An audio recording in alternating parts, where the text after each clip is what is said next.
All right, Shabbos, say good morning. Let's begin. Today's daf is Mem Beis, and we are in Meretz Hashem picking up on Mem Beis. So we made some nice inroads onto Mem Beis Aleph Baruch Hashem. Yesterday we are picking up 2, 4, 6, 8, 10, 12 lines down from the top on Mem Beis Amud Aleph. Our shir this morning is sponsored by Mr. and Mrs. Martyr in honor of Mr. Martyr's father's yahrzeit, Rifal ben Eliezer HaKohen. We hope that in the merit of our Talmud Torah, the Neshama will have an aliyah and the family in Nechama. Shkoyach, and thank you for the sponsorship. So let's begin. So just to reorient ourselves a little bit, we are focusing on the machlokes between Rabbi Yochanan and Rabbi Shmuel Lakish and Reish Lakish regarding the interesting case about what happens in the event that you have an Avoda Kochavim, you have an idol which broke on its own.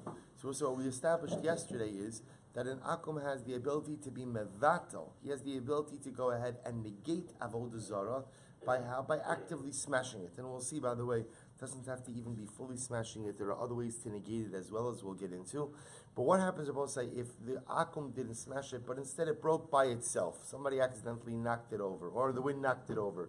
So the shaila is, does that accidental breakage of the Avodah Zara, does that go ahead and negate the idolatrous identity of that object or not? So Rabbi Yochanan says no. Reish Lakish says yes. Rabbi Yochanan says no, because at the end of the day, in order to negate the idolatrous identity of anything, you need active bittul. Reish Lakish says it does, because the Oved Avodah Zara, the worshipper, says to himself, listen, if the idol can't save itself from falling over and breaking, then it's certainly what? It certainly can't save me.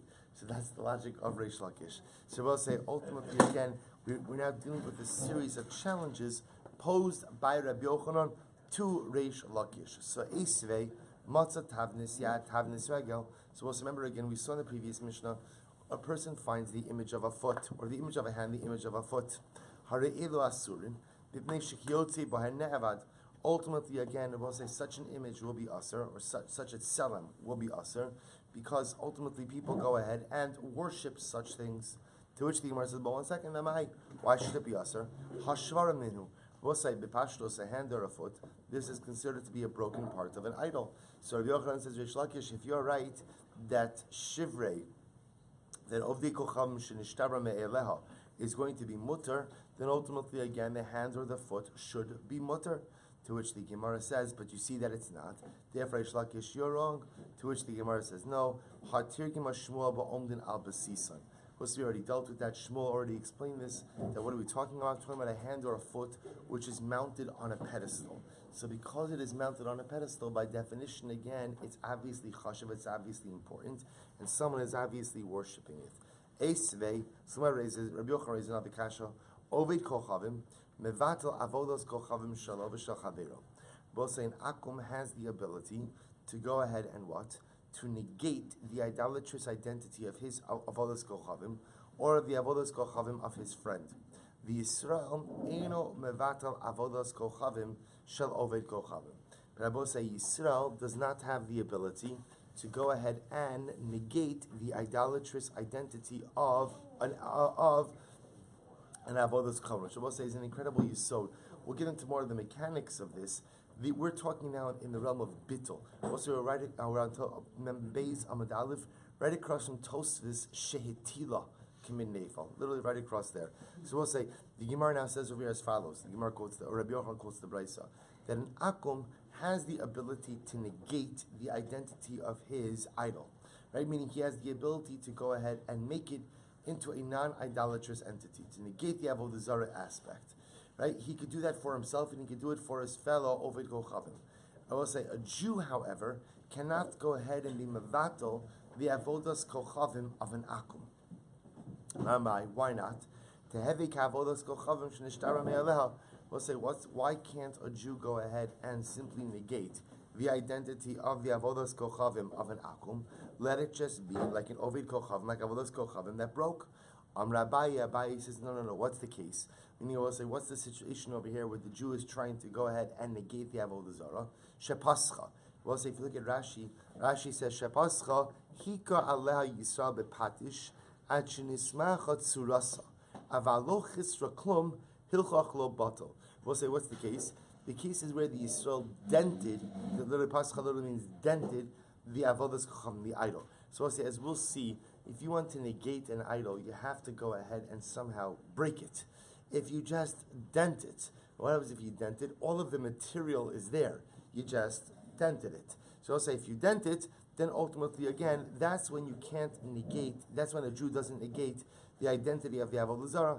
V'chi pascha my havi, but I don't understand if you go ahead and you dent it. So what good is that? V'atnan pascha afal pishal batla chasera. So also, excuse me, pascha afal pishal chasera batla. Yeah, we learned in the Brayso that's what? That if you dented the idol, even though again the idol is not efficient in any way, that has the ability to be mevatel the idol. Hanimili de pascha v'ovekochavim. That's true if an akum dented it. Ava pascha yisrael lo batla. So we'll say when is the idol considered to be chaser? That's if the akum dented it. Then it's considered to be chaser, and therefore by definition it's considered to be batal. But we'll say if the Yisrael dented it, that's not enough. Rava Amar Rava says the olam ki pascha Yisrael nami batla. Rava disagrees and he says no. Even if the Yisrael dents the idol, that is enough to be mevatel the avodas kochavim. So what's the issue over here? Boss, is actually quite interesting. Elgzera dilma magbale la v'hadar mevatile. Boss, the issue over here is that we are concerned that maybe. So let's take a step back. Here's what Rava says: Maker adin, when a Jew dents the idol, so that is a bittul. That negates the idolatrous identity of the idol. So what are we concerned about? Why did we just say that if the Jew dents it, it's not enough, and the idol is not batal? Because also, what are we concerned about? That maybe the Jew is going to go ahead and lift up the idol. Remember, Hagbah is one of the forms of kinyan. Maybe the Jew is going to lift up and acquire the idol. And I will say, as we're going to see, once a Jew owns an idol, so in order to be mevatel that idol, so in order to negate the idolatrous identity of that idol, the stakes are much higher. In other words, it is much more difficult, and we'll discuss this in greater depth later, but it is much more difficult to negate idolatry owned by a Jew than to negate idolatry owned by a non-Jew. So I will say, so Rava says what we're concerned about over here is that although the Yisrael is going to lift up the idol, acquire the idol, and when he acquires the idol, what's going to happen? A simple denting of the idol will no longer suffice. As we're going to see, when a Jew owns an idol, Rabbi said, the only way to negate the idolatrous identity of that entity is to go ahead and destroy it. Simple denting it is not going to be enough. Rabbi said the concern is going to be that maybe Yisrael will pick it up, acquire it, and then only afterwards will he try to be mevatel it. And it'll turn out that it's idolatry in the hands of a Jew. And I will say any avodas kochavim in the hand of a Jew is never batal. Is never batal. Now we'll discuss this in Mirat Hashem in a couple of days, but it's never batal. I will say, so take a look at Rashi. Rashi says, "V'Rava Amar the Olam ki pascha Yisrael nami have bitol na'alya." So we'll say, so therefore again, according to Rava, me'ikar adin, if Yisrael goes ahead and dents an idol, so that is enough to negate the idolatrous identity. I will say, obviously, the idea of denting the idol means you no longer worship this. So me'ikar adin, that should be enough. Ella, look at Rashi, Rabbanan Gazer, D'chol bittul Yisrael lav bittul, Gezeru d'lamag b'lei v'kanili b'hagba, D'chol davar hefker kigon mitzia niknis b'hagba. So why do we say that the denting of Yisrael is not enough? Out of a concern that maybe the Yisrael is going to lift up the idol, go ahead and acquire it, and once he acquires it, denting will no longer be enough. Rather, again, because the Avodah Zara of Yisrael is Eina B'Teila Liolam. So if it's Eina B'Teila Liolam, so what do you do with it? Look at Rashi. Ein La B'Teila Olamis U'Te'una Geniza K'Diafinan Mivisam B'Seis. So we'll see that the Avodah Zara of an Akum ultimately again requires geniza, requires hiding away. The Avodah Zara of Yisrael requires some type of geniza, some type of storing away of the Avodah Zara. Okay, Eisvei. So we'll say again, remember, we're still locked in the same machlokes, Rabbi Yochanan and Rabbi Shimon Lakish. Say, Rabbi Yochanan is another kasha. Akum shehevi avana min amarkolis. Supposed to listen to this. if an akum brought stones from Marcellus, also remember again, Marcellus, remember from our Sanhedrin days, Marcellus is an Avoda Zara. That was a pile of stones. So if you can imagine for just a moment, the akum goes ahead and removes stones from his Marcellus. And what happens? So the Gemara says, "V'chipa bahen drachim v'tartios," and he goes in and he takes those stones and he uses them to pave a road or a highway. So literally, the akum took the stones from his avodah zara, used it to pave a road or a highway. So we'll say, what's the halacha? Mutaros. So the Jew is permitted to go ahead and use that highway, right? Why that road? Because again, we'll say the fact that the akum took the stones, built it into the road, tells us that what? That he was mevatel his avodah zara. He was mevatel it. Rashi says mutaros shari bitla ovigochem shesas legal. So the Gemara says the Yisrael shevi avadim in a markelis. But both listen to this: if a Yisrael took stones from a markelis, v'chipa bahem drachim v'tartios, and he went ahead and he used it to pave roads or highways, asuros. Ultimately, again, you cannot go ahead and traverse that road. Ultimately, again, because it's still considered to be use of avodah zara. So asks Rabbi Yochanan to Reish Lakish, Amai, Reish Lakish, if you are correct that when you have avodah zara that's been broken, it automatically becomes mutar ba'ana teheve kavodas kochavim shenishtabra me'eleho. Let this be like a case of avodah zara that broke on its own, and therefore ultimately again should be permitted. To which the Gemara says, to which Reish Lakish responds again, hachenami kidirava. It will say ultimately again, this will be again like Rava.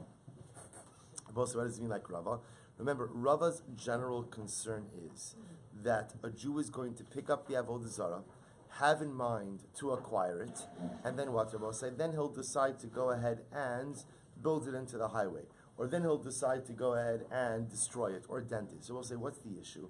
The issue is that if Yisrael goes ahead and simply dents it like we saw before, or even goes ahead and builds it into the highway or the road, that's fine. That negates the identity of the idol. The concern we have is if he lifts it up and he acquires it, once it is avodah zara owned by a Jew, so both sides the stakes are much higher. Again, Rashi pointed this out. We're going to get to this on Nun Beis. So even on the 10 blocks we learned the sugya, but avodah zara owned by a Jew is much more chamer. The laws are much stricter than avodah zara owned by an akum. Next, Esvei. Oved kochavim sheshif avodas kochavim l'sarcho. Supposed to listen to this next case. So an Oved kochavim, remember, this is still Rabbi Yochanan asking Reish Lakish. An Oved kochavim sheshif avodas kochavim l'sarcho means that ultimately he went ahead and he shaved down the avodas kochavim for his own benefit. So we'll say, if you look at Rashi l'sarcho, shetzarach l'shefayim lahasik b'shviyah. So let's listen to a simple case. We'll call him the akum has an Asherah tree. So what does he do? He cuts down some branches from the Asherah tree. For what purpose? He wants to cook dinner, right? He's heating up his stove. So he's taking the branches from the Asherah tree for his own benefit. L'tzarcho. So we'll say, what's the halacha? He v'shifuyeha mutarin. Ultimately, you're going to say, listen to this. Both the tree as well as the branches which were cut off are now mutar for usage. We'll say why. Because the act of cutting branches off the Asherah tree for the purpose of the akum's own benefit, Rabbi say, demonstrates that what? That he's being mevatel the avodas kochavim. That he's being mevatel the idolatrous identity of the Asherah tree. Therefore, by definition, if an akum is mevatel, his avodah zara becomes permitted by no. So therefore, the Asherah tree as well as the branches which were cut off now become mutar. However, l'tzarcha hi asura v'shifuyeha mutarin. Both listen to this. If ultimately, again, if he prunes, let's say he prunes the Asherah tree, so he cuts off some branches, but he's cutting off branches for what purpose? He's cutting off branches for the benefit of the tree. He's trying to benefit the tree, then what? He asura. So we'll say ultimately, again, the tree will still be prohibited as avodah zara. But v'shifuyeha mutarin. But that which you went ahead and you cut off, ultimately again will be mutar. And Rashi points out it here because Rabosai, the akum does not worship those branches which were cut off. Right? Those branches themselves are usually just discarded or used for some type of mundane use. Therefore, they're not avodah zara. The Yisrael, on the other hand, when it comes to a Jew, the Yisrael sheshif avodas kochavim. But if the Yisrael, let's say, I'm just using the Asherah tree as the example. The Yisrael cuts off the branches from the Asherah tree. Bein litzarcha He v'shifu yeha asurin. So we'll say, but if Yisrael cuts off the branches from an Asherah tree, whether he cut off the branches for his own use, whether he cut off the branches to prune the tree, ultimately, again, both the tree as well as the branches will be aser. The Gemara says, "Amai." So Rabbi Yochanan, this is Rabbi Yochanan asking Reish Lakish. Why is that? Amai tehevi ka'avodos ka'uchavim shenishtabra me'eleh. Reish Lakish, if you're right, this should be just like a case of an idol that breaks on its own.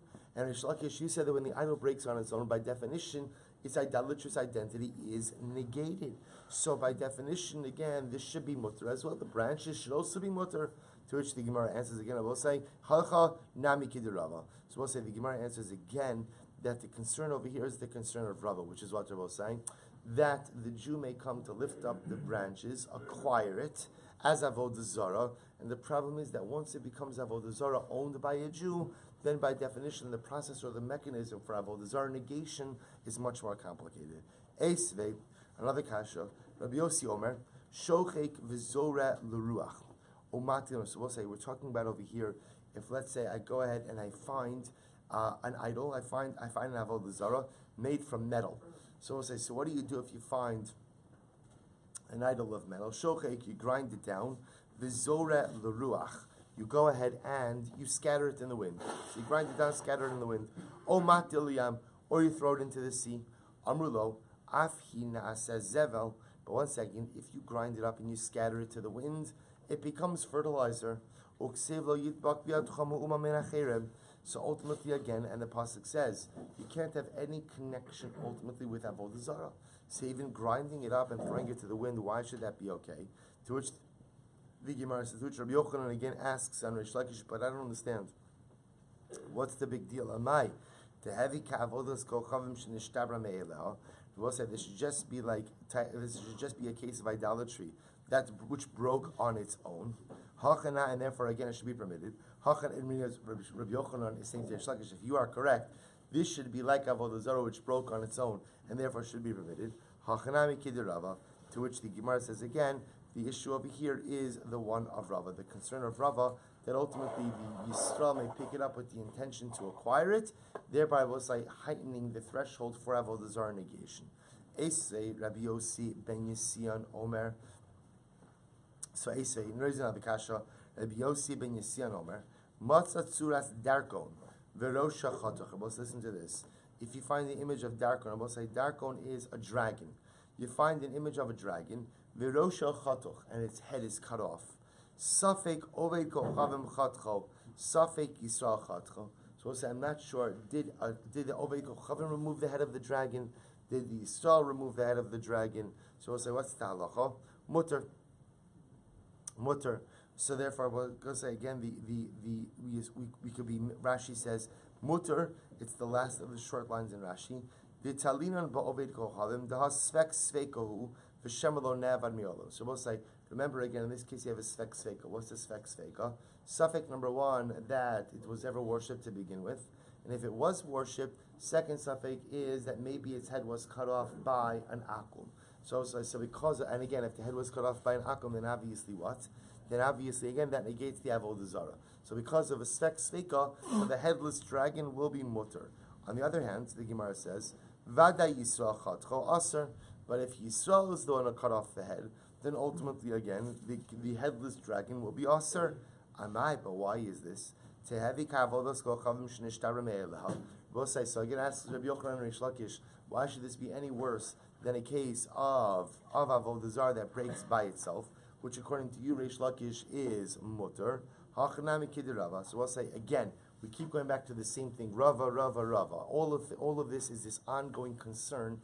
That's what? That maybe the Yisrael, when he first picks it up, has in mind to acquire it. And if he picks it up with the intention to acquire it, to both say, then what? Then the process for Avoda Zara negation becomes much more complicated. Eisvei was another kasha. Rabbi Yossi Omer, Aflo Yurakos Bimosa Gishamim, Mipnei Shanavia no Sheres Alehen.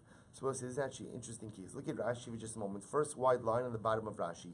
Aflo Yurakos, Masnisim Katani, Zorin Tachta Shalasher Yurakos Bimosa Gishamim, Shatzel Kasha. So let's listen to this case. I want to plant vegetables underneath the Asherah tree. What's the issue? The issue is benefiting from the shade of the Asherah tree. So the Gemara, so Rashi says as follows, that the Mishnah tells me that I could plant vegetables underneath the Asherah tree. Bimosek Gisham. We'll say Bimosek Gisham means during the rainy season. Why? Because during the rainy season, the shade is actually detrimental. So I'm deriving no benefit from the Asherah tree. However, so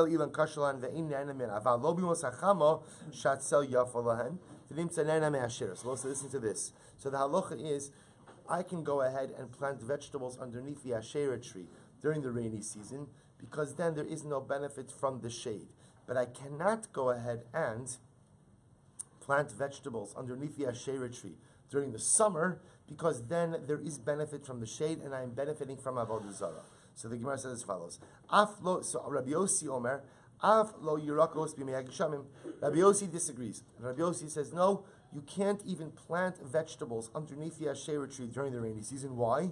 Mipnei shahanaviyah no sheres aleihem. Why, Rabbi Yossi? Because the leaves of the tree fall on the vegetables, and what happens? It fertilizes it. Rashi says, Rabbi Yossi Omer, Af lo yirakos b'mei hagishamim, lefi shahanaviyah no sheres al yirakos. The leaves fall on the vegetables. V'havit lezevel. And ultimately, again, it becomes fertilizer. And it turns out then that the owner of the vegetables is benefiting from the Asherah tree. So the Gemara says as follows: so Rabbi Yochanan asks on Reish Lakish, Amai, why should this be problematic? It should be like the case of an idol that broke on its own. Or as well saying, are you, according to you, Reish Lakish, an idol that breaks on its own is totally permitted for usage? To which the Gemara says, Shani Hasam, the Ikar Avodas Kochavim Kayemes. You can't call this a case of an idol that broke. Why? Because the Ikar Avodah Zara is intact. What's the Ikar Avodah Zara, Bosai?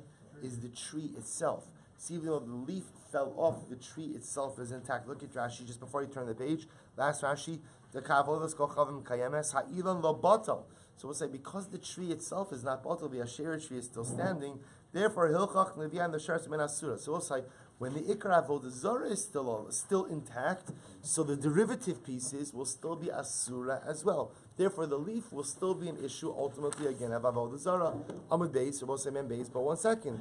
Vaha, Shipuyan the Ikar Avodas Kochavim Kaimis V'Katan L'Tzarch. So we'll say, but 1 second. What did we just learn before? We just learned before that what? That I will say, if you go ahead and you pruned the Asherah tree. So what did we just say? That means shipuyan, right? Shipuyan means you pruned the tree. So what's the status of those branches you took off? So that's a case where, again, the ikar avodas kochavim kayemes, the major part of the avodah zara, i.e. the tree, is still intact. V'katani letzarcha hi asura v'shipuyah mutarin. Yet what did we say? That if you go ahead and what? You did it for the purpose, for the benefit of the tree, then what? The tree still remains prohibited, but the branches are permitted. So we'll say, what do you see from here? You see from here a case that even when the Ikar Avodah Zara ultimately is what? Is intact, that which you remove from it for your benefit ultimately is going to be permitted. So we'll say, see, you understand the contrast over here? Meaning, we seem to have two contradictory cases. We just said before that if you prune the Asherah tree, and let's say again, pruning is the wrong word. I cut off branches for the I prune it. I'm pruning the Asherah tree, which means I'm trying to benefit the tree itself. So what's the halacha bosai? The halacha is the tree is still aser, right? But the branches that are taken off, this is talking about if an akum does it, the branches are permitted. So I'll say there's a case where even though the Ikar Avodah Zara is intact, that which you remove from the Ikar Avodah Zara will be mutter. Yet contrast that with the leaf case. We just said before that if I planted vegetables underneath the Asherah tree, and what? The leaves fall off of the tree, fall onto my vegetables, thereby fertilizing my vegetables. What's the halacha? It's aser. So I don't understand. Why in the case of the branches, are the branches permitted once I remove them, yet in the case of the leaves are still prohibited even after they fall off the tree? To which the Gemara says, Rav Huna, Braid Rav Yoshua Amar, Lefi she'ein avodas kochavim betela derech gidilasa. We'll say, to which Rav Huna, Braid Rav Yoshua says, I'll tell you why. Because avodah zara cannot become batal, essentially, in its normal manner of growth. We'll say, what does that mean? What it means is, it is normal for leaves to fall off trees. So because it's normal for leaves to fall off trees, by definition, even when they fall off, they still have the status of the tree. Therefore, by definition, when that leaf of the Asherah falls onto the vegetable, that is a piece of Asherah falling onto the vegetable, and therefore, again, I, the owner of the vegetables, are being nana from Avoda Zara. Masha'inkein, when the branches are actively removed from the tree, then what? Then halacha l'maisa, again, that is considered to be something that is detached, actively detached from Avoda Zara, and therefore loses the Avoda Zara identity. Take a look at the Tab Rashi. Derech gidilasa, zed darka, kol hashana lahashir alid. We'll say it is the normal course of the tree to go ahead and shed its leaves throughout the year, ulagad lachim, and to grow others. Aval shafan ovid kochavim daito levatan alashlichan. But we'll say this is different than when the ovid kochavim himself actively removes the branches from the tree. So we'll say fine. So up until now, we have been focusing on Rabbi Yochanan challenging Reish Lakish's position. Right? Remember, their fundamental machlokes is what is the status of Avoda Zara, which has broken on its own. So the idol is standing, the wind comes by, blows it over, it smashes into pieces. Are the shards going to be permitted or not? Rabbi Yochanan says no. The only way to negate Avoda Zara is through active negation. Reish Lakish says no. Even if it's negated by some type of passive situation or by non-action, by inaction, that's going to be mevatel as well. So up until now, we have been focusing ultimately again on a series of questions posed from Yochanan to Reish Lakish. Now we're switching the tables. Rabbi Yochanan, Rabbi Shimon Lakish to Rabbi Yochanan.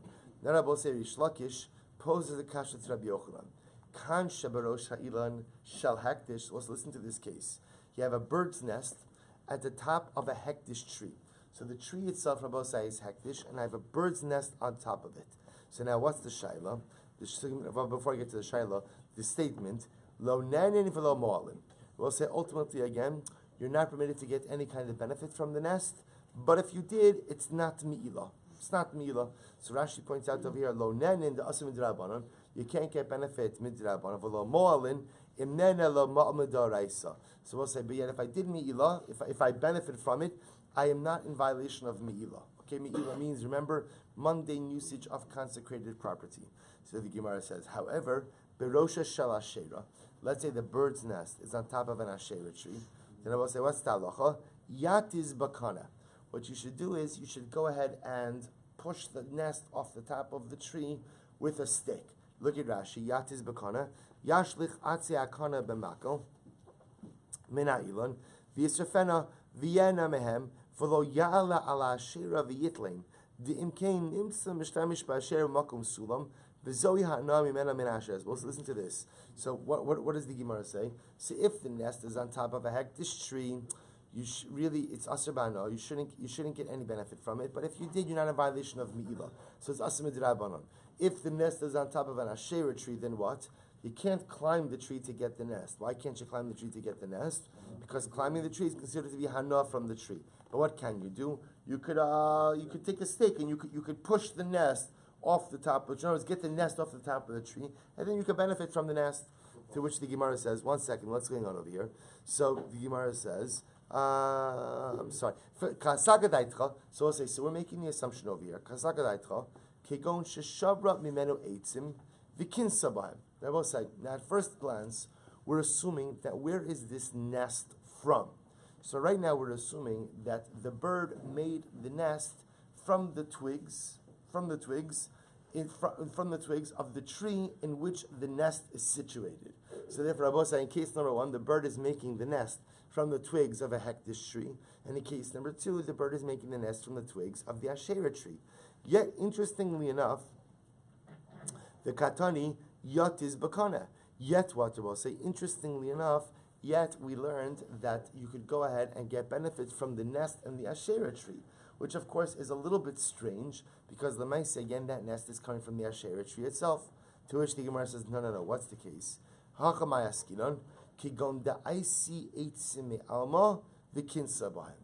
so the case over here is where the bird's nest was made from a different tree.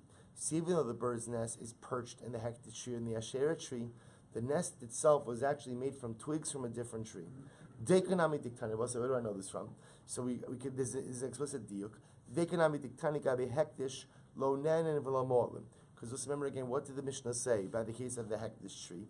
case the Mishnah said that you should not get benefit from the nest, but if you did so, what? It's not me'ilah. See if you say we're talking about a case where the bird made the nest from wood from another tree.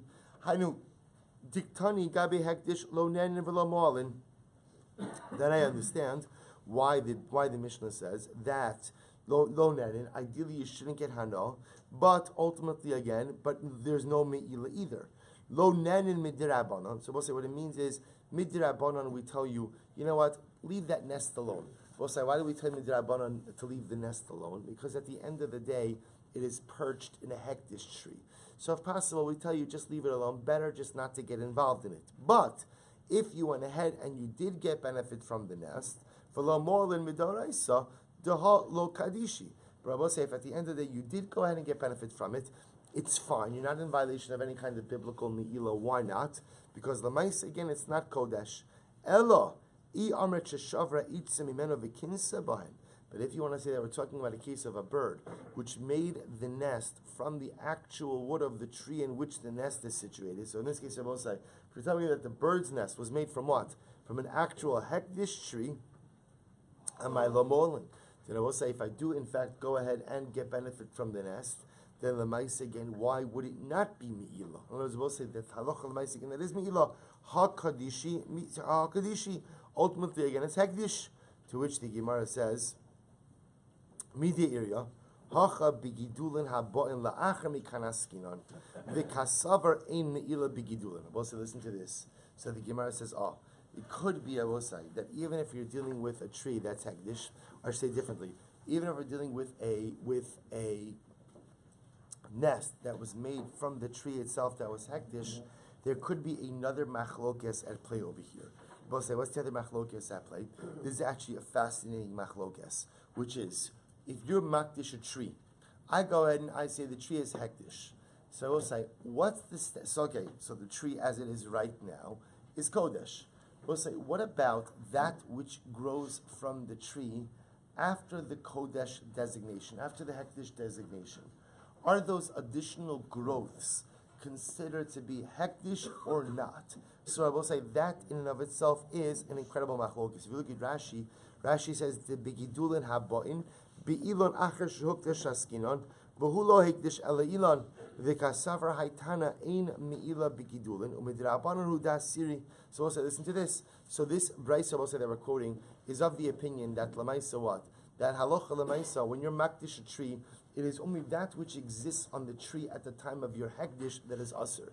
Anything that grows afterwards, in fact, is going to be mutter. So, for example, if the bird were to go ahead and construct a nest from branches which grew after the hektish designation, then what Rabbi say? Such a nest is mutter mid'oraisa, but yet it is going to be asur mid'rabanan. Okay, good. So the Gemara says, "Rabbi Avo, Rabbi Yochanan, my yatis." So we'll say Rabbi Avo, say Rabbi Yochanan. No, what does it mean when we say that you should go ahead and push the nest off the tree to go ahead and get benefit from the nest? Yat is be'efrochin. We'll say what it means is what? You could get benefit from the chicks. It's not talking about getting benefit from the nest itself, rather it's talking about getting benefit from the birds. And then we'll say everybody would agree that's what? That would be permitted. I could explain this to you be'efrochin. So we'll say I would explain this case. Rashi says over here, ultimately again dealing with the chicks. Kan vekan mutarin. So we'll say ultimately again in both cases, if you're dealing with the chicks, both in the case of the tree of hektish and the tree of Avoda Zara, so we'll say the chicks will be mutar. Rashi says kan vekan bein behektish bein masher mutarin dein tzrichin leilan. So we'll say listen to this. We assume over here that efrochin, Rabbi say, are chicks that are able to fly. So because they're able to fly, they don't need the tree. Because they don't need the tree, ultimately, again, I'm permitted to get benefit from them. However, again, bebeitzim, if we're talking about getting benefit from the eggs in the nest, kan vekan asur. Then Rabbi say, ultimately, again, the eggs will be prohibited from benefits. Why? Because Rabbi say the eggs are reliant on the tree. The eggs require the nest, which ultimately is supported by the tree. But if the chicks require their mother, then kibeitim damu. Then they ultimately again have the status of eggs, and therefore I will say will be aser. In the case of Yashir Shimidaraisa, and apparently in the case of the hectic tree, midrabanan. So we'll say, as we close out this sugya, just so you understand, from the top, pretty much from the top of Mem Aleph Amud Beis, pretty much until this Mishnah, we have been focused almost for more than a blot of Gemara on this one machlokes Rabbi Yochanan and Rabbi Shimon Lakish. The machlokes of avodas kochavim shenishtabra me'eleha. If avodah zara, if idolatry broke on its own, does that breakage negate the idolatrous identity of the entity? Rabbi Yochanan says, no, it is still aser, which again, Rabbi Yochanan's logic is because in order to negate idolatrous entity, you need active negation. Reish Lakish says, no, it's permitted because the person says, if the idol can't save itself from breakage, then what? Certainly can't save me. And I will say, this whole dispute has been ordered. So we'll say, bottom line, how do we paskin? So the Rambam paskin is like Rabbi Yochanan. That halacha l'maisa, again, the only way to negate avodah zara, we'll say, is through active negation. Active negation. But if the avodah zara breaks on its own, this does not negate the idolatrous identity of the entity, and therefore, again, the shards or the pieces will still be asr b'hara. Good. Weiter. Says the Mishnah.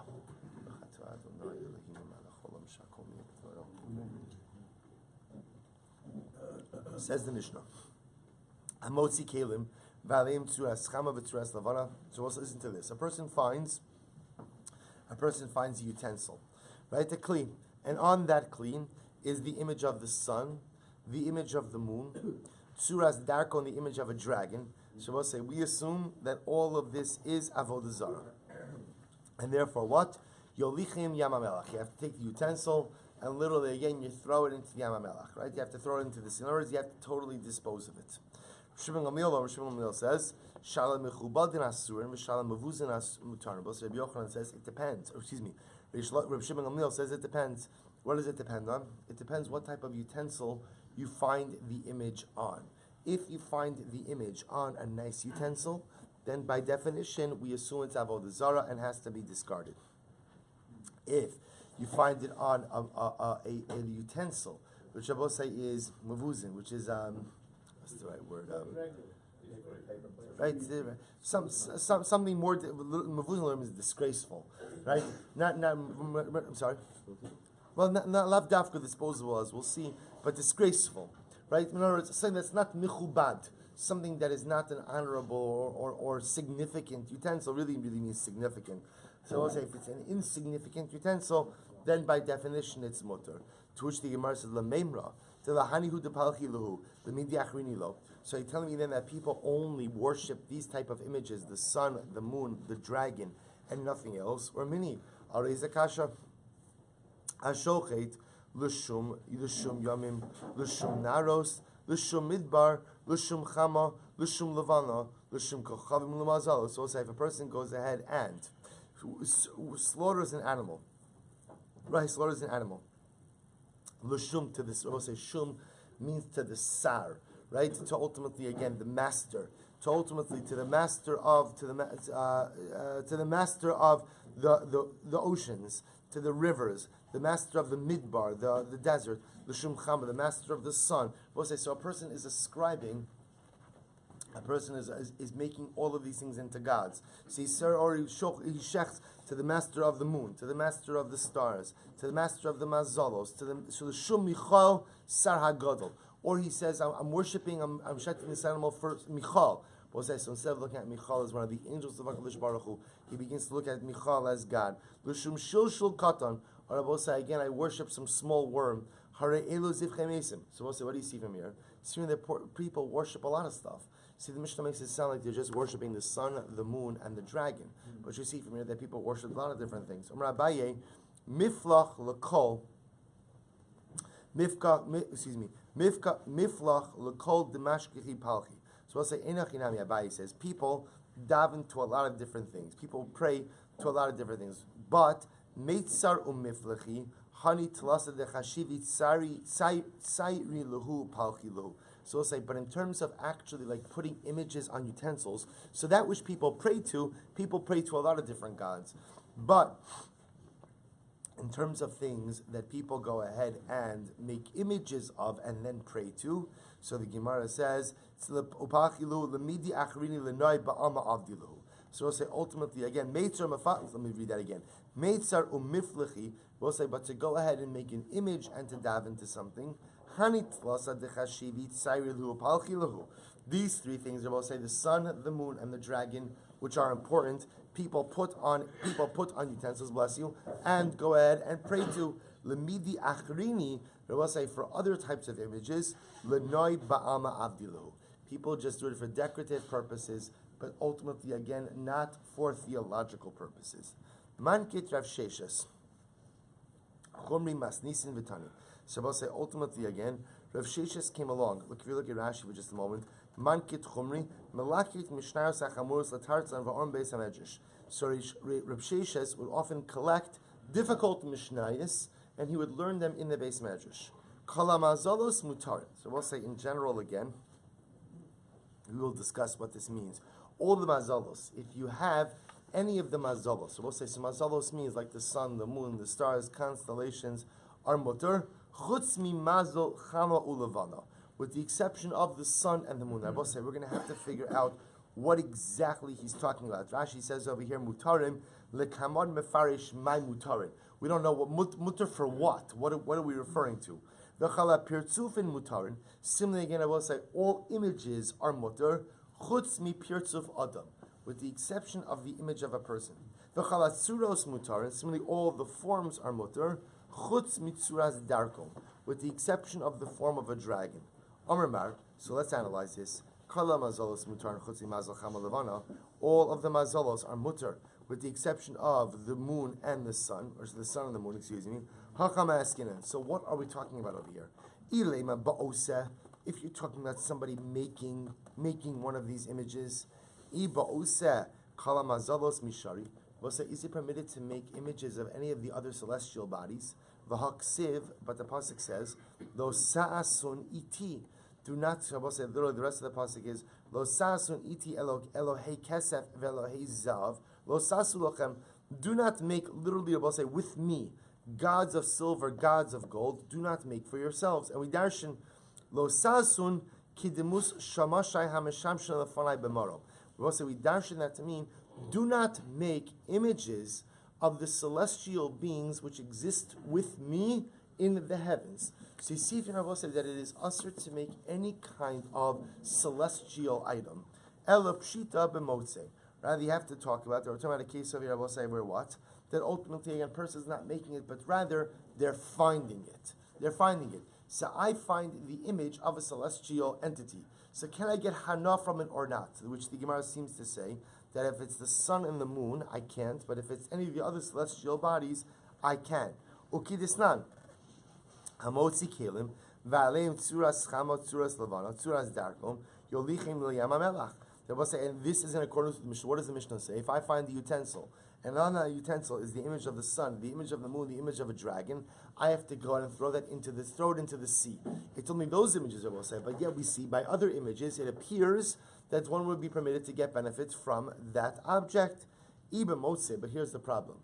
If we're talking about finding an image upon which one of these images, or finding a utensil upon which one of these images is engraved, Iba motzi, Ema mitziyah. So we'll look at the second case of the Mishnah, or the second case of the Brisa. Kala pirtzufos mutarin. Or we'll say all images. A pirtzuf literally means like the image of a face. All images are mutar. Chutz mi pirtzuf adam, with the exception of both sides of the image of a human being. Iba motzi pirtzuf adam mi aser. But if we're talking about where you found something with the image of a person on it, would it be aser? V'hatnan hamotzi kelim. If we